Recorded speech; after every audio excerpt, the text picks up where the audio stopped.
Urdu Discovery کے معزز دوستو، میں ہوں ماجد ملک اور آپ تمام دیکھنے اور سننے والوں کو السلام علیکم۔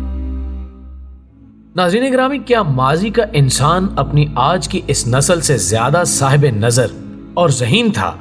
یا کہ 21ویں صدی کا یہ انسان جو کہ ہواؤں کا سینہ چیرنے اور سمندر کی گہرائیوں کو ناپنے کے فن سے آشنا ہونے کے ساتھ ساتھ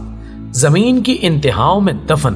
ان خزانوں کو بھی اپنی دسترس میں لا چکا ہے جن کے بارے میں ہمارے آباء و اجداد کو وہم و گمان تک بھی نہیں تھا۔ لیکن اگر سچ کہا جائے تو ہر عہد کے اپنے تقاضے ہوتے ہیں جن کی بنا پر ہی اس دور کے لوگوں کی فکر اور عمل کو پرکھا جا سکتا ہے۔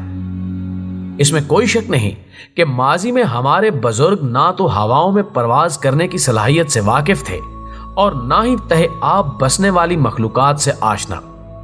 لیکن اس بات میں کوئی اختلاف نہیں کہ انہی میں سے کچھ صاحبان عقل ایسے بھی تھے جنہوں نے آنے والے وقتوں میں متوقع تبدیلیوں اور انسان کے ارتقائی سفر کے بارے میں اپنے خیالات کو صفحہ کرتاس پر بکھیرتے ہوئے نہ جانے کس مصلحت کے تحت ان کو کسی بھی چیز یا صندوق میں بند کر دیا۔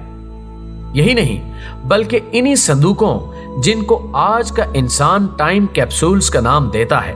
میں کچھ ایسے بھی سامنے آئے ہیں جن پر لکھی گئی تحریروں سے ثابت ہوتا ہے کہ انہوں نے اپنی نسل کو یہ ہدایت بھی کر دی کہ ان ٹائم کیپسولز کو وقت کے کس موڑ پر جا کر کھولنا ہے، اور اب تک کھولے گئے ان کیپسولز کو دیکھ کر حیرت انگیز طور پر یہ احساس بھی ہو جاتا ہے کہ ان کو کھولنے کا یہی مناسب ترین وقت بھی تھا۔ دوستو، آپ دیکھ رہے ہیں یوٹیوب کے اس منفرد چینل اردو ڈسکوری کو، جس نے آج کے زیر نظر ویڈیو کے لیے چند ایک ایسے ہی ٹائم کیپسولز کو اپنا موضوع بنانے کا ارادہ کیا ہے جن کو کہیں دور ماضی میں بند کر کے ان پر یہ ہدایات بھی تحریر کر دی گئیں کہ ان کو کھولنے کا مناسب ترین وقت کون سا ہو سکتا ہے۔ لیکن اس کی تفصیلات میں جانے سے قبل ہم حسب روایت اپنے اس قافلے میں شامل ہونے والے نئے دوستوں سے درخواست کریں گے کہ وہ پہلے ہمارے چینل کو سبسکرائب کرتے ہوئے ساتھ موجود گھنٹی کے بٹن کو بھی دبا دیں تاکہ ہماری آنے والی دیگر ویڈیوز بھی باقاعدگی کے ساتھ آپ تک پہنچتی رہیں۔ معزز خواتین و حضرات، عمومی رسم کے مطابق ٹائم کیپسولز کسی بھی بڑی شخصیت کے چھپے ہوئے ذاتی خزانوں یا کسی خاص راز کی نشاندہی کرتے ہیں، لیکن 1983 میں زمین کی تہوں میں دفن کیے جانے والے اس 4 میٹر طویل کیپسولز کی کہانی قطعی طور پر منفرد ہے، جس کو نیشنل جغرافک ٹیم کے ممبران نے محنت شاقہ کے بعد امریکہ کی سرزمین سے برآمد کیا، اور پھر جب 4 گھنٹوں کی طویل کوششوں کے بعد اسے کھولا گیا تو اس میں سے نکلنے والی اشیاء نے موقع پر موجود افراد کو حیرت میں مبتلا کر دیا۔ ناظرین، فلوریڈا کی ریاست سے 2014 میں برآمد ہونے والے اس کیپسول کو جب کھولا گیا تو اس میں سے دیگر چیزوں کے علاوہ 1983 میں استعمال ہونے والے ایک کمپیوٹر ماؤس نے سب کی توجہ اپنی جانب کھینچ لی، جس کو آئی فون کے بانی اور انتہائی ذہین کاروباری شخصیت سٹیو جاب سے جوڑنے کی کوشش کی گئی تھی،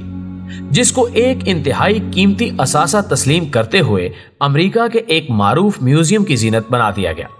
جو کہ آج بھی سٹیو جاب کی انتھک شخصیت کی عظمت کی گواہی دے رہا ہے۔ ناظرین گرامی، یہ بات عام مشاہدے میں آئی ہے کہ ٹائم کیپسولز کئی بار حادثاتی طور پر چشم آدم کے سامنے آ گئے۔ مثال کے طور پر جب کسی قدیم عمارت کو گرایا گیا تو اس کے ملبے سے کسی کیپسول کی برآمدگی کوئی زیادہ غیر معمولی واقعہ نہیں سمجھا جاتا۔ اسی طرح ایک دفعہ جب امریکہ میں چرچ کی ایک قدیم عمارت کو اس کی خستہ حالی کی وجہ سے گرانے کا فیصلہ کیا گیا تو اس دوران اس کے ملبے سے یہ چھوٹا سا باکس برآمد ہوا جو کہ دھات کے بنے ہوئے ایک صندوق کی صورت میں تھا، لیکن جب اس کو کھولا گیا تو اس میں سے چند ایک کلمی نسخے برآمد ہوئے